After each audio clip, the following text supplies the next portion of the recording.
तो एक विद्यार्थी ने पूछा, गुरुजी ये क्लेश क्या है, थोड़ा समझा दीजिए। आपने कहा क्लेशों को कमज़ोर करने के लिए क्रिया योग है, ये क्लेश क्या है, थोड़ा बता दीजिए। तो अगले सूत्र में देखिए, महर्षि पतंजलि इस प्रश्न का उत्तर दे रहे हैं कि क्लेश क्या है।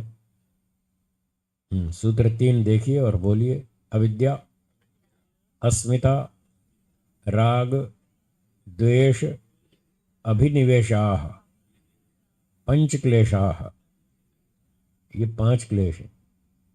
ये योग दर्शन में प्रसिद्ध हैं 5 क्लेश।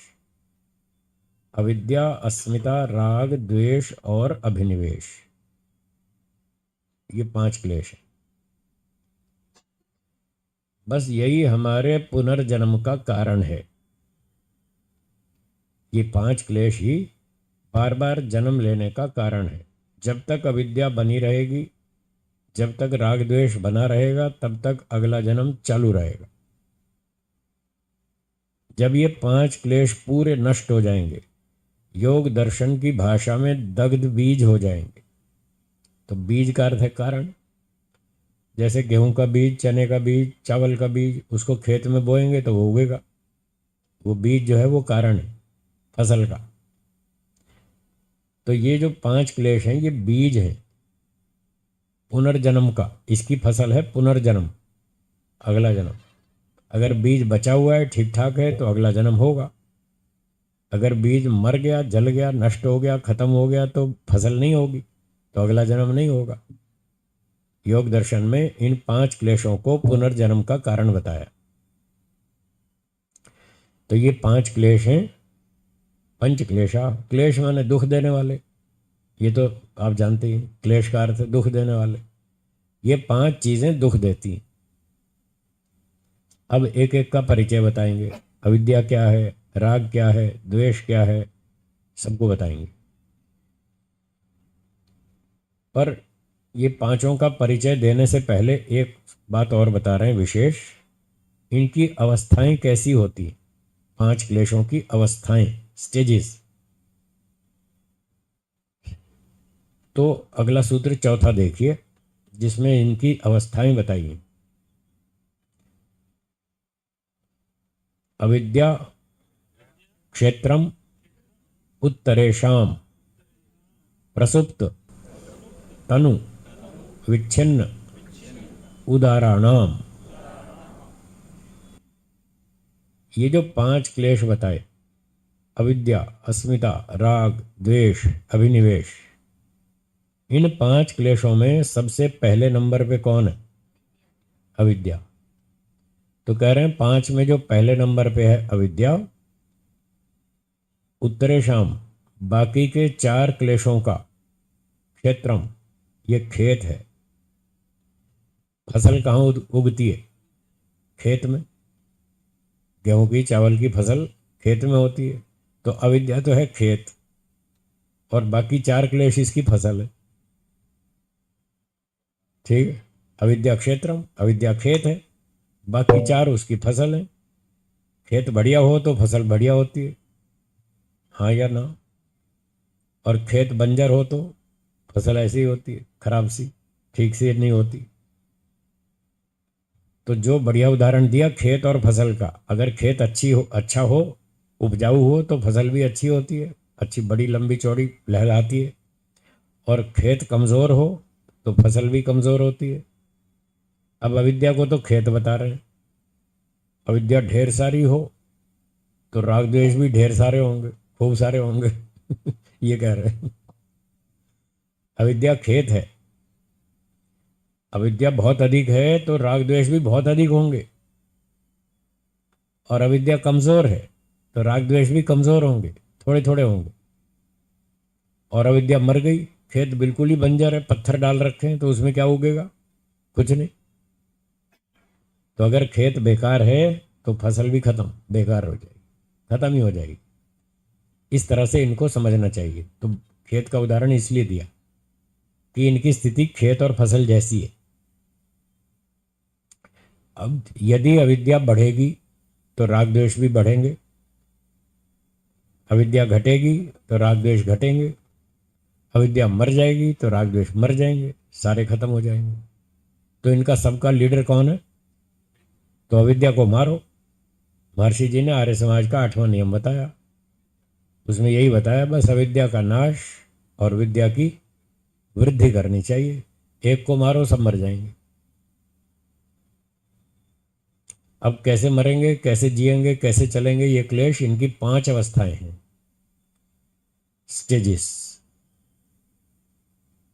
तो जैसे शरीर में एक मोटा उदाहरण ले लेते हैं। शरीर में पहले बचपन होता है, बच्चा होता है छोटा, फिर धीरे धीरे किशोर अवस्था आती है, फिर युवावस्था आती है, फिर प्रौढ़ावस्था आती है, फिर मर जाता है, मृत्यु हो जाती है। तो जैसे शरीर में अवस्थाएं बदलती रहती हैं, ऐसे क्लेशों की भी अवस्थाएं होती हैं। इनकी सूत्र में पहली अवस्था बताई प्रसुप्त, दूसरी बताई तनु, तीसरी बताई विच्छिन्न, चौथी उदार। प्रसुप्त, तनु, विच्छिन्न, उदार, ये 4 अवस्थाएं तो सूत्र में बताई, और 5वीं भाष्य में बताई व्यास जी ने। उसका नाम है दग्ध बीज भाव। क्या नाम? हाँ, दग्ध बीज होना, भाव माने होना, दग्ध बीज होना, जला देना। जैसे आपने गेहूं चने को बीज को भट्ठी में जला दिया, भून दिया, अब उस जले भुने हुए बीज को खेत में डालेंगे तो क्या उगेगा? नहीं उगेगा। तो ये 5वीं अवस्था है, जली हुई, बीज की जली हुई स्थिति। उसमें उत्पादन सामर्थ्य नष्ट हो जाता है, जल जाता है।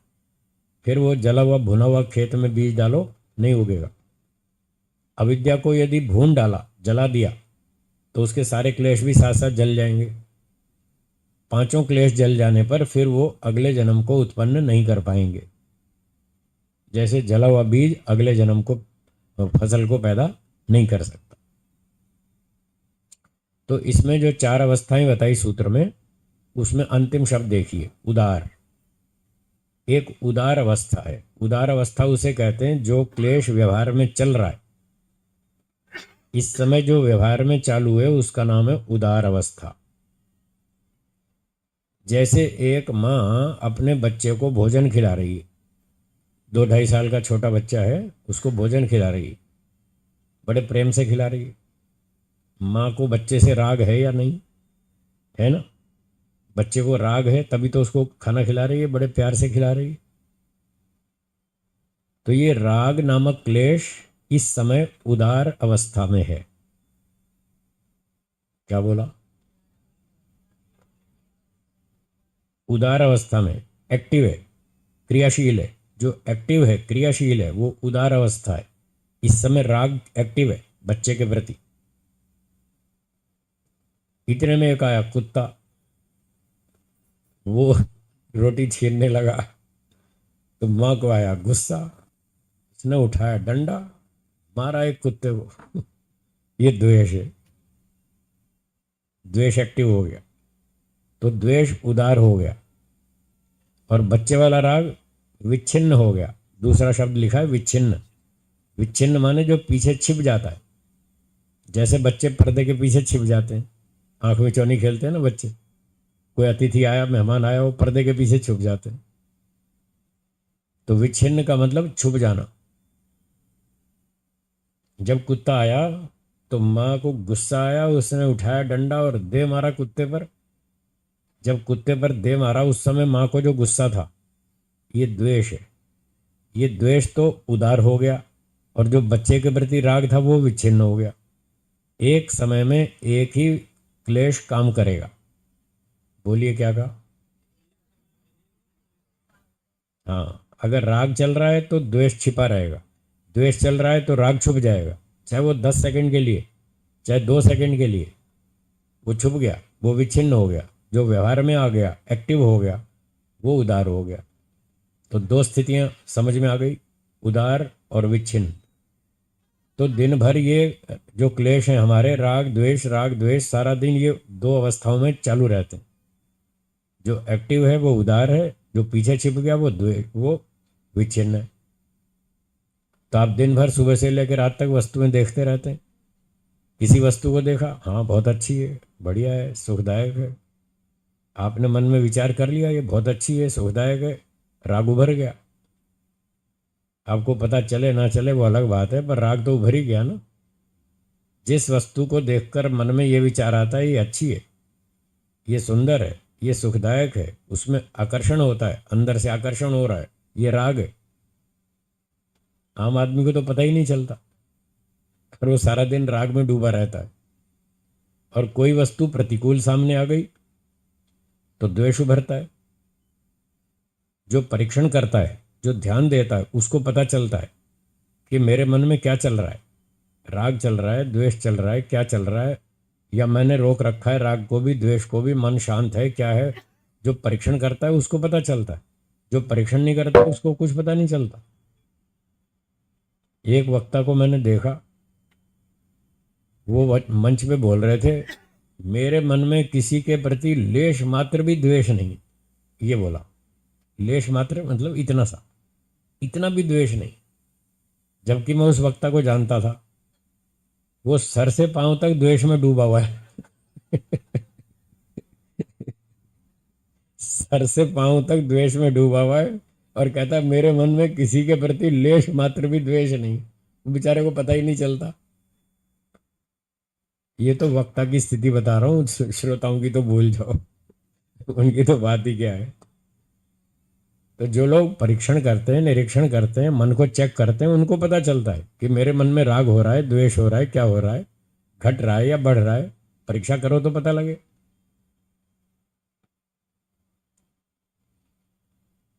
तो जो क्लेश व्यवहार में आ गया वो उदार, और जो छिप गया वो विच्छिन्न। तो दिन भर ये राग द्वेष उदार होता रहता है, छिपता रहता है, कभी उदार हो जाता है, कभी विच्छिन्न हो जाता है। अब आज से आप नोट कीजिएगा, दिन भर अपने आप को चेक कीजिएगा कि मेरे मन में क्या चल रहा है, राग चल रहा है, द्वेष चल रहा है। तो एक हफ्ते में आपको पता लगने लग जाएगा। एक हफ्ता परीक्षण करो, पता लग जाएगा कि सारा दिन हम तो राग द्वेष में ही डूबे रहते हैं। कभी इस वस्तु का राग, कभी उस वस्तु का। तो इस प्रकार से ये दो अवस्थाएं हुई, उदार और विच्छिन्न। फिर तीसरी है तनु। तनु का अर्थ है कमजोर, उसकी शक्ति कम हो गई, घट गई, वो तनु अवस्था है। जैसे एक उदाहरण ले लेते हैं, फिर अच्छा और स्पष्ट हो जाएगा।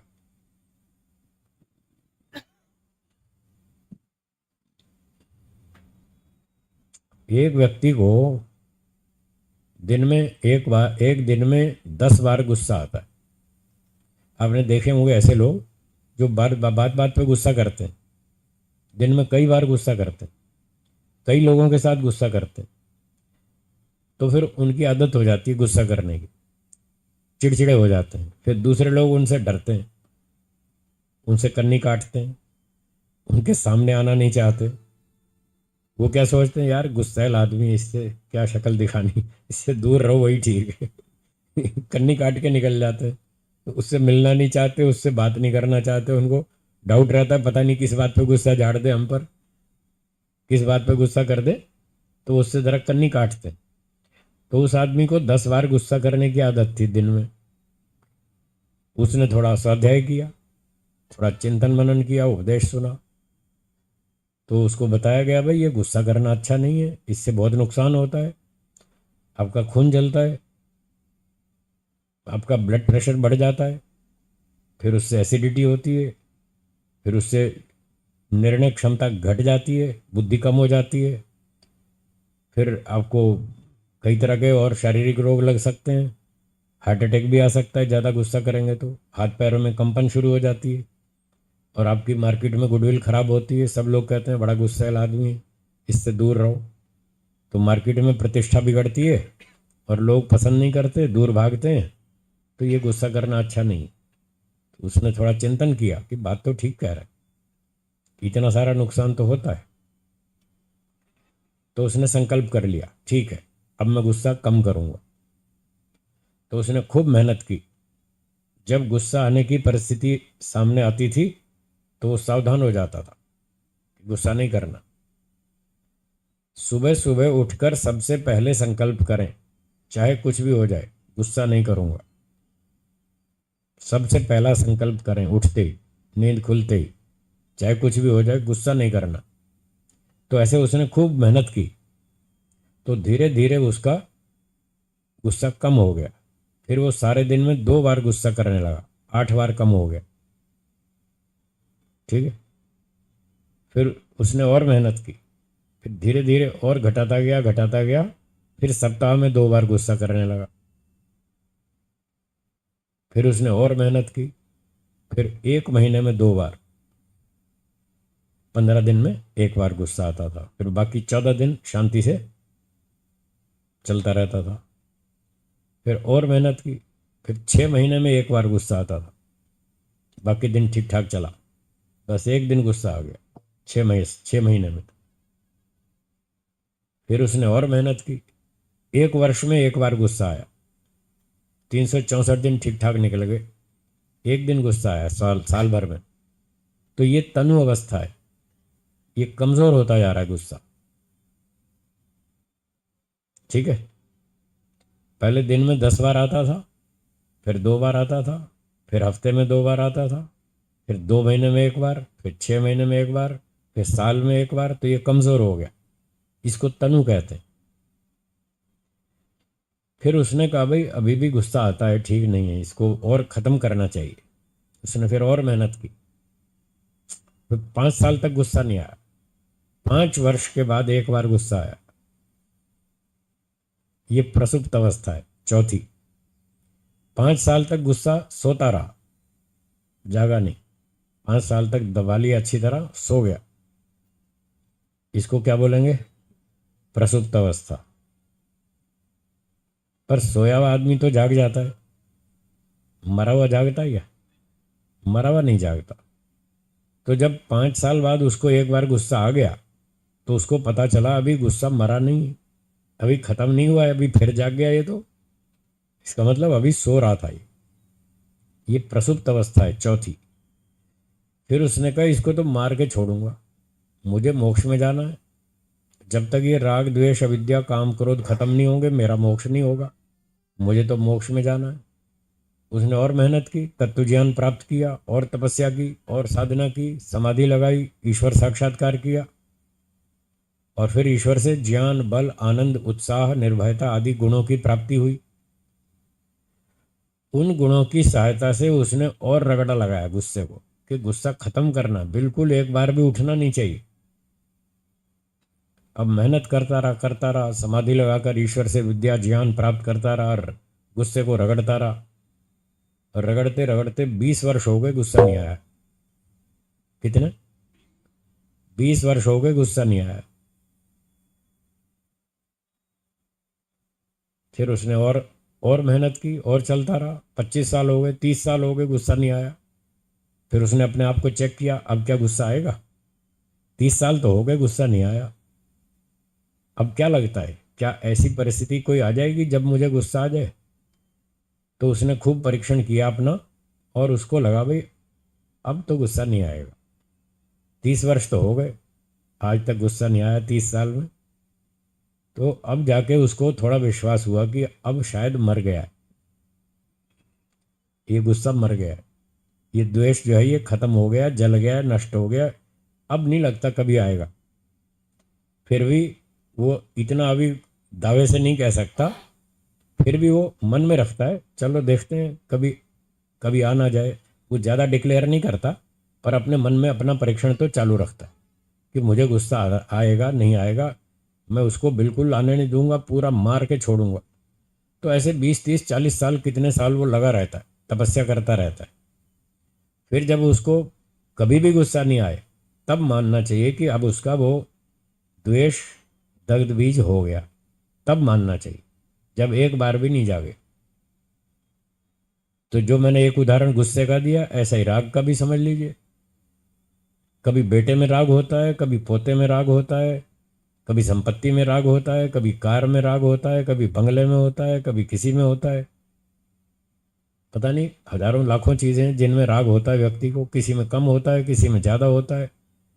तो ऐसे ही राग की भी स्थिति समझ लीजिए, जैसे द्वेष की बताई ऐसे राग की भी। राग उठना नहीं चाहिए। किसी भी चीज़ में, जड़ चेतन वस्तु में, किसी में राग नहीं उठना चाहिए। तो पहले तो आदमी दिन भर राग में ही रहता है, तो बहुत उदार अवस्था है वो उसकी। फिर धीरे धीरे उसको वो विच्छिन्न करता है, दबाता है। तो जब जब वो दब जाता है वो विच्छिन्न हो गया, फिर उसको कमज़ोर करता है, तनु करता है। 6 महीने में एक बार राग उठा परिवार का, संपत्ति का और किसी चीज़ का, तो वो तनु हो रहा है। फिर साल में एक बार उठा तो और तनु हो गया। फिर 5 साल तक नहीं उठा तो वो सो गया। 10 साल बाद फिर जाग गया। 10 साल बाद फिर जाग गया तो पता लगा अभी मरा नहीं है, इसको मारो, पूरा खत्म करो। तो ऐसे करते करते लंबे समय तक, वर्षों तक उसको तपस्या करनी पड़ती है। और जिस चीज़ में राग होता है उससे दूर रहना अच्छा होता है, तभी वो राग हटेगा। अगर उसके साथ रहेंगे, उसके पास रहेंगे, तो राग कम होगा ही नहीं। वो तो राग तो बना ही हुआ है पहले से, वो तो और मजबूत होता जाएगा। इसलिए ऋषियों ने कहा कि घर में रहकर मोक्ष नहीं होता, गृहस्थ में रहकर मोक्ष नहीं होता, घर से दूर जाना पड़ता है। जंगल में जाओ, साधना करो, तपस्या करो, परिवार को छोड़ो, संपत्ति को छोड़ो, घर वालों से दूर रहो, घर की चर्चा ही मत करो, घर की बात ही मत करो, उससे दूर रहो। बात सुनते ही फिर राग जागेगा। कठिन काम, कोई बात नहीं, करेंगे। कठिन है तो क्या हुआ, करेंगे। पहले समझ तो ले, रास्ता समझ तो ले। अब जिसको रास्ते की पता नहीं वो क्या चलेगा। अगर रास्ता समझ में आ गया तो फिर थोड़ी हिम्मत करेगा, थोड़ा चलेगा। 5-10 मील इस जन्म में चलेगा, फिर अगले जन्म में चलेगा, 5-10 मील और आगे चलेगा। ऐसे धीरे धीरे आगे पहुंच जाएगा लक्ष्य पर। तो ये सब ऋषियों ने संविधान बता रखे हैं वेदों में। वेदों में ईश्वर ने बताए, ऋषियों ने अपने ग्रंथों में बताए। तो उनको हम बार बार पढ़ते हैं तो हमको समझ में आता है, फिर हम उसका पालन करते हैं, आचरण करते हैं, हमको रिजल्ट दिखता है। मुझे घर छोड़े हुए 41 वर्ष हो गए, 41 ईयर्स।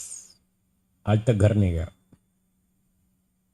कभी घर नहीं जाता, कभी चिट्ठी नहीं लिखता घर में, कभी फ़ोन नहीं करता, कभी पूछता नहीं घर में क्या हो रहा है, भाई भतीजे ठीक ठाक हैं, पढ़ रहे हैं, खा रहे हैं, पी रहे हैं, जी रहे हैं, कुछ नहीं, बात ही नहीं करता। ऐसे इन राग द्वेष को समाप्त किया जाता है, बहुत तपस्या करनी पड़ती। ठीक है जी। तो ये 5 क्लेश हैं। अब जब प्रसुप्त अवस्था आ गई, फिर और तपस्या की, तब जाके वो दग्धबीज होगा, 5वीं। तो व्यास जी ने भाष्य में लिखा है कि ये 5वीं जो दग्धबीज अवस्था है, ये योगी में ही होती है, सिर्फ योगी में, बाकी किसी में नहीं होती।